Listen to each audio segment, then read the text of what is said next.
Hi all, welcome back to our channel கதை கதை போமா. இப்போ நாம் என்ன பார்க்க போகிறோம்னா, சிறகடிக்க ஆசை சீரியலுடைய நெக்ஸ்ட் எபிசோடுக்கான ரிவ்யூ தான் நம்ம பார்க்க போகிறோம். இப்போ பாட்டி செம்மத்தையும் ஒரு ஸ்பீச் கொடுக்குறாங்க. அந்த ஸ்பீச் எல்லோரும் சூப்பராக ரசித்து பார்க்குறாங்க. மீனா சூப்பராக பண்ணிட்டேம்மா அப்படின்னு சொல்லிட்டு பாட்டி சொல்கிறாங்க. அதை கேட்டதுமே அண்ணாமலை எல்லாருமே ரொம்ப ஹாப்பியாகிறாங்க. அப்போ பார்வதி இவங்கக்கிட்ட சொல்கிறாங்க, உனக்கு சிறப்பு பரிசு இல்லை இன்னைக்கு அப்படின்றாங்க. இப்போ அண்ணாமலை என்ன சொல்கிறாருன்னா அம்மா நீங்கள் வாழ்க்கையோட அனுபவத்தை எவ்வளோ அழகாக சொல்லியிருக்கீங்க. எப்போல்லாம் மனசு தோண்டு போதோ அப்போ இதை கேட்டாலே போதும், மைண்டு ரெஃப்ரெஷ் ஆகிடும் அப்படின்னு சொல்கிறாங்க. குடும்பத்தில் சண்டை வரணும், பிரிவினை வரணும்னு நினைக்கிறவங்களாம் இதை கேட்டாங்கனாலே அவங்களுக்கு மனசு மாறிடும் அப்படின்னு சொல்லிட்டு விஜயா பார்க்குறாரு. விஜயாவுக்கு அப்படியே மூஞ்சே ஒரு மாதிரி ஆகிடுது. ஆனால் முக்கால்வாசி பாட்டி தாக்கி பேசினதே விஜயாவை தான் தாக்கி பேசியிருப்பாங்க. அதே மாதிரி ஸ்ருதி என்ன சொல்கிறாங்கன்னா, மீனா சூப்பராக பண்ணியிருக்கீங்க மீனா, நீங்கள் எனக்கு இதை ஃபார்வேர்ட் பண்ணி விடுங்க. நான் எப்போல்லாம் எனக்கு மைண்ட் இதுவாக இருக்கோ அப்போல்லாம் நான் இதை கேட்குறேன். நான் நிறைய பேருக்கு இதை ஃபார்வேர்ட் பண்ணி விட்றேன் அப்படின்னு சொல்கிறாங்க. அதே மாதிரி அந்த 2 பாட்டிங்க வந்தாங்கள்ல, நாச்சியா பாட்டியை பார்க்க. அந்த 2 பாட்டிங்களும் எங்களுடைய வாழ்க்கை அனுபவமும் இதுதான், எங்களுடைய இதுவுமே இதுதான் அப்படின்னு, அறிவுரையும் இதுதான் அப்படின்னு சொல்கிறாங்க. ரொம்ப ஹாப்பியாகிடுறாங்க. பாட்டிக்கு ரொம்ப பிடிச்சிடுது இந்த அப்புறம் எல்லாரும் நின்றுட்டுருக்கும்போது ரவிக்கிட்ட பாட்டி பேசிகிட்ருக்காங்க. அந்த 2 பாட்டிக்கிட்ட சொல்கிறாங்க, என் சின்ன பேரன் என் பேரில் கேக்கே பண்ணிட்டான், அசத்திட்டான் என்ன அப்படின்னு சொல்லி ரொம்ப பெருமையாக சொல்கிறாங்க. அந்த கேக்குக்கு பேரும் என்னோட பேர் தான் வச்சுருக்கான் அப்படின்னு சொல்கிறாங்க. அப்புறம் நம்ம ஸ்ருதியோட அம்மா உனக்கு தான் இந்த சிறப்பு பரிசு கிடைக்கும்னு நான் நினைக்கிறேன். ஏன்னா நீ தான் இந்த குடும்பத்தில் நல்ல நிறைய நகை போட்டுட்டு வந்திருக்க, இந்த வீட்டில் நீ தான் வசதியாகவும் இருக்க, நீ தான் நல்ல இதுவும் ஃபோனும் விலையுறந்த எதுவுமே கொடுத்துருக்க அப்படின்னு சொல்கிறாங்க.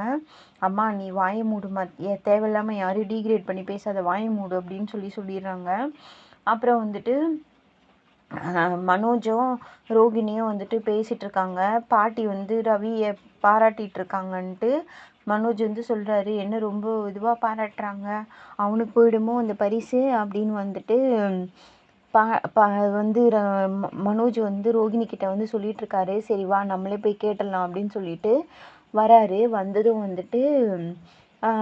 பாட்டி அதான் எல்லாம் முடிஞ்சிச்சில்ல, உங்களுடைய பரிசு என்னன்னு சொல்லுங்கள் பாட்டின்னதும் என்னடா அதுக்குள்ளே கேட்குற அப்படின்னு. ஆமாம் சாப்பிட்ணுல்ல, எல்லோரும் டின்னர் சாப்பிட்ணுல்ல அப்படின்னதும் முத்து கேட்குறாரு. ஏன்டா இப்போ தானடா 3 பீஸ் கேக் சாப்பிட்டேன் அப்படின்னதும் இருந்தாலும் சாப்பிட்ணுல்ல, அவங்க சொல்லிட்டாங்கன்னா நம்ம போய் சாப்பிட்லாம்ல அப்படின்னு சொல்கிறாங்க. சரின்ட்டு பாட்டி சரி நான் சொல்கிறேன் அப்படின்னு சொல்லிட்டு அவங்க என்ன பண்ணுறாங்க, விஜயாவை கூப்பிட்டு, விஜயா நீ போய் என் பேக் எடுத்துகிட்டு விஜயா போய் பேக் எடுத்துகிட்டு வராங்க. அப்போ இது பரம்பரை ஒரு 5 தலைமுறையாக எங்கள் குடும்பத்தில் இருக்குது. இது வெறும் தங்க காசுன்னு நினைக்காதீங்க. இது இதை தான் நான் பரிசாக தரப்போகிறேன் அப்படின்னு சொல்கிறாங்க. அப்போ அண்ணாமலை என்ன சொல்கிறாருன்னா அம்மா நீ இதை தான் நினச்சி கொடுக்க போகிறேன்னு நான் நினச்சேம்மா, அதே மாதிரி நீங்கள் இதை தான் கொடுக்குறீங்க அப்படின்னு சொல்கிறாங்க. அப்போ பாட்டி ஃபஸ்ட்டு க்ளீன் போல்ட் ஆக்குறாங்க. யாருன்னா விஜயாவை. விஜயா நீ கொடுத்த டிவி ரொம்ப சந்தோஷம் விஜயா எனக்கு. நான் வீட்டில் இது ஊரில் இந்த டிவி என் மருமக கொடுத்தான்னு நான் எல்லாருக்கிட்டேயும் நான் பெருமையாக சொல்லிப்பேன். ஆனால் நான் உனக்கு இன்னொரு தடவை வரும்போது நான் உனக்கு பரிசு தரேன்னதுமே அவங்களுக்கு இல்லைன்னு ஆகிப்போச்சு. அப்படியே மூஞ்சே மாறிடுது. அதுக்கப்புறமா என் பேரன் எனக்கு பிடிச்ச நவரத்ன மாலை கொடுத்தான். அப்புறம் என் பேத்தி என்னை அழகாக இது பண்ணிட்டா. அதே மாதிரி 2வது ரவியை பற்றி சொல்கிறாங்க. ரவி நல்லா ஒரு கேக் செஞ்சு கொடுத்தான், எல்லாருமே சாப்பிட்ற மாதிரி ஒரு கேக் செஞ்சு கொடுத்தான். அதேமாரி ஸ்ருதி எனக்கு விலையுறந்த ஃபோன் வாங்கி கொடுத்துருக்கா. அப்புறம் நீங்கள் எல்லாருமே எனக்கு நிறைவாக எல்லாருடைய பரிசும் எனக்கு பிடிச்சிருக்கு. ஆனால் மனுஷங்க நான் ரொம்ப நாளாக மனுஷங்க வந்துட்டு நட்பு வந்துட்டு ரொம்ப முக்கியம். நான் ரொம்ப நாளாக பார்க்க மாட்டோமான்னு ஏங்கிட்டு இருந்த என்னுடைய ஃப்ரெண்ட்ஸுங்களை வந்துட்டு கூட்டிகிட்டு வந்தது வந்துட்டு முத்து தான். அப் அப்புறம் வந்துட்டு என்ன சொல்கிறாங்கன்னா வந்துட்டு என்னுடைய மனசுக்கு ரொம்ப நிறைவாகவும் ரொம்ப சந்தோஷமாகவும் நான் இருக்கிறேன் இந்த இந்த பரிசுனால அப்படின்னு வந்துட்டு சொல்கிறாங்க. அதே மாதிரி மீனாவை பற்றி சொல்கிறாங்க. ஒரு மனுஷன் வந்துட்டு தன்னுடைய நினைவுகளை தான் வந்துட்டு சேமித்து வைக்கிறான். என்னதான் பணம் காசுன்னு சேமித்து வச்சாலும் நினைவுகள் தான் வந்துட்டு எப்போவுமே நிலைச்சி இருக்கும். அதை வந்துட்டு மீனா வந்து செஞ்சிருக்கிறா. எனக்கு இவங்க 2 பேருமே பண்ணது வந்துட்டு ரொம்ப இதுவாக பிடிச்சிருக்கு. அதனால் வந்துட்டு சிறப்பு பரிசு வந்துட்டு முத்துக்கும் என் பேத்திக்கும் தான் கொடுக்க போகிறேன்னு சொன்னதுமே வந்துட்டு எல்லாருக்கும் வந்துட்டு நம்ம மனோஜ், ரோகிணிக்கும் விஜயாவுக்கும் வந்துட்டு அப்படியே மூஞ்சே மாறிடுது. ஆனால் ரவி, ஸ்ருதி எல்லாருமே சந்தோஷப்படுறாங்க. எல்லாரும் வந்துட்டு ஜாலியாக வந்து கை தட்டுறாங்க. அப்போ வந்துட்டு இது பாட்டி வந்து அந்த காயின் எடுத்து கொடுக்குறாங்க. கொடுக்கும்போது வந்துட்டு இதை வந்துட்டு நீங்கள் வந்து பத்திரமா வந்துட்டு வச்சுக்கணும். இதை வந்துட்டு சாதாரண காயின்னு யோசிக்கக்கூடாது. இது பூஜை அறையில் வச்சு கும்பிடணும். வருஷத்துக்கு ஒரு தடவை குலதெய்வ கோயிலுக்கு எடுத்துகிட்டு வந்து பூஜை பண்ணணும். இதை வந்துட்டு யாருக்கிட்ட போகணும் அப்படின்னு நான் நினச்சேனோ கரெக்டான ஒருத்தவங்க கிட்ட போகணும். அடுத்த தலைமுறைக்கு இதை எடுத்துகிட்டு போகணும். அது வந்துட்டு கரெக்டாக வந்துட்டு முத்துக்கும் மீனாவுக்கும் தான் அந்த தகுதி இருக்குது அப்படின்னு சொல்லிட்டு அவங்க வந்துட்டு அந்த தங்க காயினை வந்து கொடுக்குறாங்க. அந்த தங்க காயினை கொடுக்கும்போது இவன் வந்துட்டு அந்த அவனுக்கு பாருங்க அந்த பணம் மைண்டாகவே போகுது. யாருக்கு? அந்த மனோஜுக்கு அது எவ்வளோ தேரும் அப்படின்றான். பழைய தங்கமாச்சே, நல்லா நிறைய விலைக்கு போவோங்க அப்படின்னு சொல்லிட்டு ரோகிணி 2 திருட்டு கொட்டுங்க. அதுங்க 2 அந்த மாதிரி சொல்லுதுங்க. அப்புறம் வந்துட்டு மீனா என்ன சொல்கிறாங்கன்னா, நம்ம அந்த காயினை வாங்குறதுக்கு முன்னாடி நம்ம ஆசீர்வாதம் வாங்கிக்கலாம் அப்படின்னு சொல்லிட்டு முத்துக்கிட்ட சொல்கிறாங்க. உடனேயும் நீங்கள் இருங்க, நான் போயிட்டு இது எடுத்துகிட்டு வரேன்னு சொல்லிட்டு அண்ணாமலை போயிட்டு அந்த பூவெல்லாம் எடுத்துகிட்டு வராரு. இவங்க 2 பேரும் ஆசீர்வாதம் வாங்கும்போது, அம்மா இந்தாங்கம்மா இதை போடுங்கம்மா. ஏன்னா அந்த இது பூஜை பண்ணும்போது இவங்க 2 பேரும் ஆசீர்வாதம் வாங்கலை. அதனால் இவங்க 2 பேரும் வந்து ஆசீர்வாதம் வாங்கிக்கிறாங்க. அவங்க 2 பேர்கிட்டையும் கொடுக்குறாங்க. இப்போ மீனா வந்துட்டு அந்த தங்க டாலரை வந்து பார்த்துட்டே இருக்காங்க. அப்போ வந்துட்டு முத்து வந்து வராரு. வந்துட்டு இந்த மாதிரி வந்து பாட்டி வந்து ஒன்று சாப்பிட கூப்பிட்டாங்கன்னதும் வந்துட்டு இந்த இது வந்து நம்மளுக்கு வந்து கொடுத்துருக்காங்களே பாட்டி, நம்மளுக்கு வந்துட்டு நீங்கள் வந்துட்டு அவங்க ஃப்ரெண்ட்ஸுங்களை கூட்டிகிட்டு வந்ததுக்கப்புறமா தான் அவங்க முகத்தில் சந்தோஷமே வந்தது அப்படின்னு வந்து சொல்கிறாங்க. நீ கூட தான் வந்துட்டு வீட்டிலே இருந்து வந்துட்டு இந்த மாதிரி அவங்களுடைய பாட்டியோட அனுபவத்தை அழகாக படம் பிடிச்சிட்ட அப்படின்னு வந்துட்டு சொல்கிறாரு. அதே மாதிரி வந்துட்டு நான் ஊரெங்கும் சுற்றி பாட்டியோட ஃப்ரெண்ட்ஸை கூட்டிகிட்டு வந்தால் நீ வீட்டிலேயே இருந்து பாட்டியோட அனுபவத்தை இது பண்ணி தான் நம்மளுக்கு 2 பேருக்கும் இந்த பரிசு கிடச்சிருக்கு அப்படின்னு வந்துட்டு சொல்கிறாங்க. சரிங்க, இதை நம்ம வந்து பத்திரமா வச்சுக்கணும், இதை பூஜை அறையில் வைக்கணும், பூஜை பண்ணணும் அப்படிலாம் வந்து சொல்கிறாங்க. அப்போ வந்துட்டு அவர் என்ன சொல்கிறாருன்னா, பூஜை அறையில் பூஜை பண்ணிவிட்டு உடனே எடுத்துகிட்டு வந்து உள்ளே வச்சிரு அப்படின்னு வந்துட்டு சொல்கிறாங்க. ஏங்க என்னதும் ஆமாம், அந்த திருட்டு பையன் வந்து மனோஜ் இருக்கிறான், திருட்டு பையன் மனோஜ் இருக்கிற வீட்டில் வந்துட்டு இந்த தங்கத்தை காப்பாற்றணும் அப்படின்னு வந்துட்டு சொல்கிறாங்க. அவன் எடுத்துகிட்டு ஓடிடுவான். அப்புறம் வந்துட்டு இதை வந்து அடுத்த தலைமுறைக்கு கொடுக்குற வரைக்கும் வந்துட்டு நம்ம வந்து இதை பாதுகாப்பாக வச்சுக்கணும் அப்படின்னு சொல்லிட்டு முத்து வந்து சொல்கிறாரு. அப்படியே மீனாவோட ஃபேஸே மாறிடுது. அப்புறம் வந்துட்டு என்ன கேட்குறாங்கன்னா, ஏங்க அப்படி சொல்கிறீங்க அப்படின்னது வந்துட்டு, ஆமாம், நம்ம நகையே வந்துட்டு நம்ம தங்க நகையே வந்துட்டு கவரிங் நகையாக மாறிடுச்சு. யார் மாற்றினாங்கன்னே தெரியல. எனக்கு வந்துட்டு இந்த மனோஜ் மேலே தான் வந்துட்டு டவுட்டாக இருக்குது அப்படின்னு வந்துட்டு சொல்கிறாங்க. நாளைக்கு பாட்டி ஊருக்கு போட்டோம், அப்புறம் இருக்குது பாரு இங்கே அப்படின்னு வந்துட்டு சொல்கிறாரு முத்து. ஏங்க நீங்கள் வந்துட்டு சும்மா விட்டுலாம்ல இந்த விஷயத்த, நீ வாயை மூடு, கம்முன்னு இரு. நீ சொன்னன்றதுனால தான் நான் 2 நாளாக வந்துட்டு வாயை மூட்டு கம்முன்னு இருக்கேன். நாளைக்கு காலையில் பாட்டி ஊருக்கு போட்டோம், அதுக்கப்புறம் இருக்கு பாரு இங்கே அப்படின்னு வந்துட்டு சொல்கிறாரு. அப்படியே போயிட்டு கோவமாக போயிட்டு அப்படியே போய் உக்காந்துக்கிறாரு. நீ கம்முன்னு இரு, நான் வந்துட்டு கேட்பேன் அப்படின்னு வந்துட்டு சொன்னதுக்கப்புறமா வந்துட்டு அப்படியே மீனா ஃபேஸே மாறிடுது. அதுக்கப்புறமா வந்துட்டு பாட்டி வந்துட்டு காலையில் போயிட்டே இருக்காங்க ஊருக்கு. இவர் தான் கூட்டிகிட்டு போகிறாரு, காரில் வந்து முத்து தான் கூட்டிகிட்டு போகிறாரு. அப்போ கூட்டிகிட்டு போகும்போது வந்துட்டு என்னடா உனக்கும் மீனாவுக்கும் சண்டையா அப்படிலாம் வந்துட்டு கேட்குறாங்க. அதுக்கு முன்னாடி வந்துட்டு முத்து வந்து கேட்குறாரு, பாட்டி உங்கள் ஃப்ரெண்ட்ஸ்கிட்டலாம் வந்து நம்பர்லாம் வாங்கி வச்சுக்கிட்டியான்னு கேட்குறாரு. வாங்கி வச்சுக்கிட்டேன்டா, அதை எப்படிடா விட்டுருவேன் அப்படின்னு வந்துட்டு சொல்கிறாரு. பலகுரல் கொடுத்துச்சில்ல, அந்த ஃபோனில் வந்துட்டு வீடியோ கால்லாம் வரும். வீடியோ கால்லாம் சூப்பராக இருக்கும். நீ வந்துட்டு அதில் வந்துட்டு வீடியோ கால்லாம் பண்ணு பாட்டி அப்படின்னு வந்துட்டு சொல்கிறாரு. நான் கண்டிப்பாக செய்கிறேன்டா, நீ வண்டியை நிறுத்து அப்படின்றாங்க. வண்டி நிறுத்தினதும் பாட்டி இறக்கி விட்றாரு. பேக் எடுத்துக்கிறாரு. வா பாட்டி போகலான்னதும் வந்துட்டு நிறுத்துடா, உனக்கும் மீனாவுக்கும் என்னடா பிரச்சனை, ஏன்டா அப்படி உம்முன்னு இருக்கீங்க 2 பேரும் அப்படின்னு வந்துட்டு கேட்குறாங்க பாட்டி. அப்போ அப்படியே ஃபேஸே மாறிடுது முத்துவுக்கு. இப்போ பாட்டி வந்து கேட்குறாங்க, ஏன் நீயும் மீனாவும் வந்துட்டு உம்முன்னு இருந்தீங்க, உங்கள் 2 பேருக்குள்ளே எதுனா பிரச்சனையா, நீ சும்மா வந்துட்டு மீனா கிட்ட சண்டை போடுறியா அப்படிலாம் கேட்குறாங்க. ஐயோ, நான்லாம் எதுவும் சண்டை போடுறதில்ல பாட்டி, வந்துட்டு அவள் தான் என்னை இப்போல்லாம் திட்டுறா அப்படின்னு வந்துட்டு சொல்கிறாங்க. அப்போ ஏன் நீயும் அவ்வளோ சோகமாக இருந்தீங்க அப்படின்னு வந்துட்டு கேட்குறாங்க. இல்லை பாட்டி, நான் வந்துட்டு அது வேறு பிரச்சனை அப்படின்னதும், என்ன பிரச்சனை சொல்லுடா, உங்கள் அம்மா எதனா பேசினாளா, உங்கள் அம்மா எதனா திட்டினாளா அப்படின்னு வந்துட்டு கேட்குறாங்க. அவங்க என்ன புதுசாவா எதுனா திட்ட போகிறாங்க, அதெல்லாம் ஒன்றும் இல்லை பாட்டி, நான் வந்துட்டு உன் பிறந்த நாளுக்கு வந்துட்டு ஒரு செயின் வாங்கி போடணும்னு நினச்சேன், அது என்னால் முடியல பாட்டி அப்படின்னு வந்துட்டு சொல்கிறாரு.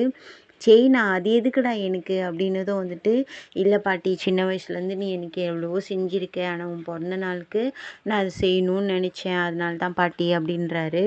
ஆனால் வந்துட்டு எனக்கு எதுக்குடா அதெல்லாம் வந்துட்டு, நீ வந்துட்டு செய்யணுன்னா உன் பொண்டாட்டிக்கு வந்து செய்டா, அவளுக்கு வந்துட்டு எல்லாமே நீ வாங்கி போடு, கட்டின பொண்டாட்டியை சந்தோஷமாக வச்சுக்கிறவன் தான் நல்ல ஆம்பளை அப்படின்னு வந்துட்டு பாட்டி வந்து சொல்கிறாங்க. அப்புறம் வந்துட்டு இப்போ வந்துட்டு உனக்கு வந்துட்டு இன்னொரு பொறுப்பும் இருக்குது அப்படின்னு வந்துட்டு சொல்கிறாங்க. என்ன பாட்டின்னதும், சீதாவுக்கு வந்துட்டு நீ வந்துட்டு மாப்பிள்ளை பார்க்கணும் அப்படின்றாங்க. சீதாவுக்கா அப்படின்னதும், ஆமாம், அவங்க தகப்பன் இல்லாத குடும்பம், நீ தான் வந்துட்டு பொறுப்பாக இருந்து சீதாவுக்கு மாப்பிள்ளை பார்த்து கல்யாணம் பண்ணி வைக்கணும். அவன் தம்பி இருக்கான்ல, அவன் சின்ன பையன், அவன் படிச்சுட்டு தானே இருக்கான் அப்படின்னதும், அவனா சின்ன பையன் அப்படின்றாரு. ஏன் என்னடா ஆனதும், ஒன்றும் இல்லை ஆண்டி, அவனும் பெரிய மனுஷன் மாதிரி தானே சுற்றிட்டு இருக்கான் அப்படின்னு வந்து சொன்னதும், இல்லை நீ வந்துட்டு அந்த குடும்பத்துக்கு நீ தான் இப்போ வந்துட்டு பொறுப்பானவன், நீ தான் வந்துட்டு சீதாவுக்கு வந்துட்டு மாப்பிள்ளை பார்த்து இது பண்ணணும் அப்படின்னு வந்து சொன்னதும் வந்துட்டு, சரிங்க பாட்டி, நான் செய்கிறேன் அப்படின்னு வந்துட்டு சொல்கிறாரு. அப்படியே பாட்டி வந்துட்டு அப்படியே கிளம்பி போகிறாங்க. இப்போ வந்துட்டு முத்து வந்துட்டு ஆவேசமாக வீட்டுக்கு வராரு. வீட்டுக்கு வந்ததும் வந்துட்டு இங்கே ரோகிணியும் மனோஜும் வந்து கிளம்பிட்டுருக்காங்க. ரோகிணியை கேட்குறாரு மனோஜ், நீ வந்துட்டு கடைக்கு தானே வர அப்படின்னு வந்துட்டு கேட்குறாரு. இல்லை இல்லை, நான் எனக்கு முக்கியமாக வேலை இருக்குது, நான் பார்லர் போகிறேன் அப்படின்னு வந்துட்டு சொல்கிறாங்க. இப்போல்லாம் வந்துட்டு ரொம்ப டல்லாக போகுது, இந்த வீக்கு வந்து டல்லாக போயிடுச்சு அப்படின்னு வந்துட்டு சொல்கிறாரு. இப்போ தானே வந்துட்டு ஒரு 1 லேக் வந்து ப்ராஃபிட் பார்த்தா, இரு அப்படியே நடக்கும் அப்படின்னு வந்துட்டு சொல்கிறாரு. ஆமாம் ப்ராஃபிட் பார்த்தேன், இருந்தாலும் வந்துட்டு அதே மாதிரி திரும்பவும் நம்ம இது பண்ணணும்ல, அதுக்காக நம்ம ஹார்ட் ஒர்க் பண்ணணும்ல அப்படின்னு வந்துட்டு அவர் வந்து சொல்கிறாரு. அப்போ 2 பேரும் வந்துட்டு அப்படியே சொல்லிகிட்டே கிளம்புறாங்க. 2 பேரும் கிளம்பும்போது வந்துட்டு முத்து வந்து வந்துடுறாரு. வந்துட்டு எங்கே கிளம்புறீங்கன்னதும், எங்கே போவாங்க இந்நேரத்துக்கு, இது நாங்கள் வேலைக்கு தான் போகணும், ஆல்ரெடி லேட் அப்படின்னதும் வந்துட்டு, இப்போ ஒரு விஷயம் இருக்குது, வந்துட்டு நீங்கள் லேட்டாக போங்க, ஒரு நாள் கடைக்கு லேட்டாக போனால் ஒன்றையும் குறைஞ்சி போயிட மாட்டீங்க அப்படின்னு வந்துட்டு சொல்கிறாரு. அப்போ வந்துட்டு, இல்லை நாங்கள் போகிறோம் அப்படின்னதும் வந்துட்டு அவர் என்ன பண்ணுறாரு, கதவை வந்து சாத்தி விட்டுறாரு. சாத்திட்டதும் வந்துட்டு எல்லோரையும் கூப்பிட்றாரு முத்து, அப்பா அம்மா எல்லோரும் வாங்க, ரவி பலகுரல் எல்லோரும் வாங்க, மீனா வா அப்படிலாம் வந்துட்டு கூப்பிட்றாரு. கூப்பிட்டதும் வந்துட்டு அண்ணாமலையும் வராரு, விஜயும் வராங்க. இப்போ என்னாச்சு அப்படின்னதும் வந்துட்டு, அம்மா பாருமா, இவன் வந்துட்டு வேலைக்கு போக விடாமல் வந்துட்டு கதவை சாத்திட்டான் அப்படின்னு வந்துட்டு சொல்கிறாரு மனோஜ். அப்புறம் வந்துட்டு, மீனா நீ போய் அதை போய் எடுத்துகிட்டு வா அப்படின்னதும் வந்துட்டு, என்னப்பா என்னாச்சு அப்படின்னதும் வந்து, இருப்பா ஒரு விஷயம், எல்லாரும் இருக்கும்போது தான் இதை வந்து கேட்கணும் அப்படின்னு வந்துட்டு சொன்னதும் வந்துட்டு, இப்போ இவே எங்கே போகிறா அப்படின்னு சொல்லிட்டு மீனா போகிறத பார்த்து கேட்குறாங்க. இருங்க வரும், கொஞ்சம் வெயிட் பண்ணுங்க அப்படின்னு வந்துட்டு முத்து வந்துட்டு அப்படியே கோவமாக சொல்கிறாரு. அப்புறம் வந்துட்டு ரவியும் ஸ்ருதியும் வராங்க. ஆல்ரெடி லேட்டு, நம்ம சீக்கிரம் போகணுன்னு சொல்லிட்டு ஸ்ருதியும் சொல்லிக்கிட்டே வராங்க. அப்போ முத்து என்ன சொன்னா, பலகுரல் நீயும் இரு, எல்லாரும் எதுக்கும் தான் இந்த பஞ்சாயத்து இது பண்ணணும், நீ அப்புறமா போய் உன் குரல் கொடுத்துக்கோ அப்படின்னு வந்துட்டு சொல்கிறாரு. எல்லோரும் நிற்கிறாங்க. அப்போ வந்துட்டு மீனை வந்து எடுத்துகிட்டு வராங்க. எடுத்துகிட்டு வந்துட்டு அந்த நகையெல்லாம் வந்துட்டு அந்த டீப்பாய் மேலே வந்துட்டு அப்படியே கொட்டுறாரு முத்து. எதுக்கு இப்போ வந்துட்டு நீ இந்த நகையெல்லாம் இங்கே கொட்டுற அப்படின்னு வந்துட்டு சொல்கிறாரு. ஏன்டா இதெல்லாம் இப்போ வெளியில் எடுத்து வைக்கிறேன்னு சொல்லிட்டு ரவியும் வந்து சொல்கிறாரு. அப்போ வந்துட்டு என்ன ஆகுதுன்னா வந்துட்டு, இல்லை இதை வச்சு தான் இப்போ பஞ்சாயத்தே இருக்குது அப்படின்னதும் வந்துட்டு, இதை வச்சு பஞ்சாயத்தா அப்படின்னதும் வந்துட்டு அப்படியே விஜயாவுக்கும் மனோஜுக்கும் அல்லு இல்லை, அப்படியே 2 பேரும் ஒருத்தரை ஒருத்தரை பார்த்துக்கிறாங்க முறைச்சிக்கின்னு. ஆனால் இதே வந்துட்டு அது தப்பு செய்யாமல் இருந்திருந்தா அது என்ன பேச்சு பேசியிருக்கோம். ஆனால் அது சைலண்ட்டாக தான் இருக்குது, அப்படியே முழிச்சிக்கின்னு உக்காந்துக்குது பெரிய ராஜாத்தி மாரி. அப்படியே அந்த ஒரு ஈஸி சேரில் ஒன்று உக்காந்துக்குது. அதை பார்த்தாலே வயிற்றுச்சலாகுது எனக்கு, அது பண்ணுறத பார்த்தாலே. அப்புறம் வந்துட்டு இவர் வந்து சொல்கிறாரு, முத்து வந்து சொல்கிறாரு, இதெல்லாம் வந்துட்டு கவரிங் நகை. நாங்கள் வந்துட்டு பாட்டியுடைய பிறந்த நாளுக்கு வந்துட்டு செயின் வாங்கணும்னு சொல்லிட்டு ஒரு கடைக்கு போனோம். அங்கே போயிட்டு கடைக்காரன் வந்துட்டு இந்த நகையை வந்துட்டு பார்த்துட்டு உடனே போலீஸ்க்கு ஃபோன் பண்ணிட்டான் அப்படின்னு வந்துட்டு சொல்கிறாங்க. ஏன் என்னாச்சுன்னு தான் வந்துட்டு இது வந்துட்டு கவரிங் நகையா அப்படின்னு வந்துட்டு சொல்கிறாரு. அப்புறம் எல்லாருமே ஆச்சரியப்படுறாங்க, எப்படி இது கவரிங் நகை அப்படின்னதும் வந்துட்டு அப்போ மீனா சொல்கிறாங்க, ஆமாம் மாமா, நாங்கள் வந்துட்டு நான் போட்டுக்கிறதுக்காகவோ வந்துட்டு எனக்காகவோ வந்துட்டு இந்த நகையை வாங்கலை, பாட்டி பிறந்த நாளுக்கு செயின் வாங்கணும்னு சொல்லிட்டு தான் இவர் வாங்கினாரு. இந்த நகையை வச்சு நாங்கள் செயின் வாங்கிக்கலான்னு நினச்சோம் அப்படின்னு வந்துட்டு சொல்கிறாங்க. அதான் நினச்சேன் நீங்கள் வேறு எதுக்கும் வாங்க மாட்டீங்க அப்படின்னு சொல்லிட்டு அண்ணாமலை சொல்கிறாரு. அப்போ வந்துட்டு இதை வந்துட்டு உரசி பார்த்ததுக்கப்புறமா தான் வந்துட்டு இது போலி நகை, கவரிங் நகைன்னு சொன்னாங்க. போலீஸ்க்கே ஃபோன் பண்ணிட்டாங்க அப்படின்னு வந்துட்டு சொல்கிறாங்க.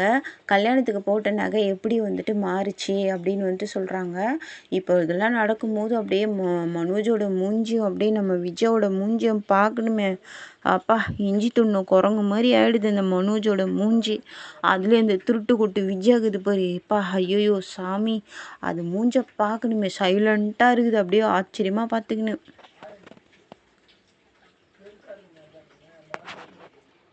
இப்போ முத்து வந்து கேட்குறாரு, இது வந்துட்டு எப்படி வந்து மாறுச்சு, ஏன் மாறுச்சு அப்படின்னு சொல்லிட்டு எனக்கு வந்துட்டு இதுக்கு வந்து விளக்கம் தெரிஞ்சாகணும் அப்படின்னு வந்துட்டு சொல்கிறாரு. இப்போ நீ வந்துட்டு எப்போவுமே சொல்லுவேலப்பா, நான் வந்துட்டு எல்லாரும் இருக்கும்போது தான் நான் கேட்குறேன், நான் அவசரப்படலை, நிதானமாக தான் நான் வந்து கேட்குறேன். இந்த வீட்டில் நீ நியாயம் தவறாமல் பேசுகிறது நீ மட்டும்தான், நீ தான் எனக்கு வந்துட்டு இதுக்கு ஒரு தீர்ப்பு வந்து சொல்லணும் அப்படின்னு வந்துட்டு கேட்குறாரு. அப்போ வந்துட்டு அவர் கரெக்டாக விஜயாவை பார்க்குறாரு அண்ணாமலை வந்துட்டு விஜயா நீ தான் வந்துட்டு சொல்லணும், உங்ககிட்ட தானே நகை இருந்ததுன்னதும் வந்துட்டு அப்போ அது அப்படியே யோசிக்குது, அப்படியே மனோஜை பார்க்குது என்ன சொல்கிறது ஏது சொல்கிறதுன்ட்டு. ஆனால் சத்தியமாக செம கிளவருங்க அந்த லேடி. டைரக்டர் சூப்பராக வந்து எடுத்துகிட்டு வந்துக்கிறாரு. திருட்டுக்கொட்டை என்ன அழகாக திருட்டுக்கொட்டு அந்த தளத்தை வந்துட்டு சூப்பராக மெயின்டைன் பண்ணுது பாருங்கள். அது சொல்லுது வந்துட்டு, அப்போ இதெல்லாம் தங்க நகை இல்லையா, எல்லாம் கவரிங்கா அப்படின்ட்டு. அதை தான் நானும் கேட்குறேன், கவரிங் தான், அதான் எப்படி மாறுச்சு அப்படின்னு வந்து கேட்குறாரு. என்ன அப்போ வந்துட்டு நீங்கள் வந்து கொடுக்கும்போதே வந்து கவரிங் நகை தான் என்கிட்ட கொடுத்தீங்களா, இவ தான் போட்டிருந்தா, பெருசாக வந்து சபதம்லாம் போட்டிங்க, சபதம்லாம் போட்டுட்டு என்கிட்ட வந்து நகையை கட்டி கொடுத்தீங்க, அப்புறம் நான் கொடுத்த நகையை எடுத்துகிட்டு வந்து உங்ககிட்ட கொடுத்தேன், இப்போ எவ்வளோ தானே போட்டிருந்தா எனக்கு எப்படி தெரியும் அப்படின்னு வந்துட்டு கேஷுவலாக சொல்லுது. அது ஆர்ப்பாட்டம்லாம் பண்ணவே இல்லை, எப்போவுமே வந்துட்டு கோவப்படும், ஆனால் வந்துட்டு கோவமும் படலை ஒன்றும் பண்ணல, அதுலேயே வந்துட்டு அதோடைய திருட்டுக்கொட்டுத்தனம் வெளியில் வந்துருச்சு. இப்போ வந்துட்டு மீனா மேலே பழிய போடுது, கொடுக்கும்போதே தங்க நகையை தான் கொடுத்தியா இல்லை கவரிங் நகையை கொடுத்தியா அப்படின்னு சொல்லிட்டு மீனா மேலே பழி போட பார்க்குது. அடுத்த எபிசோடில் பார்க்கலாம்.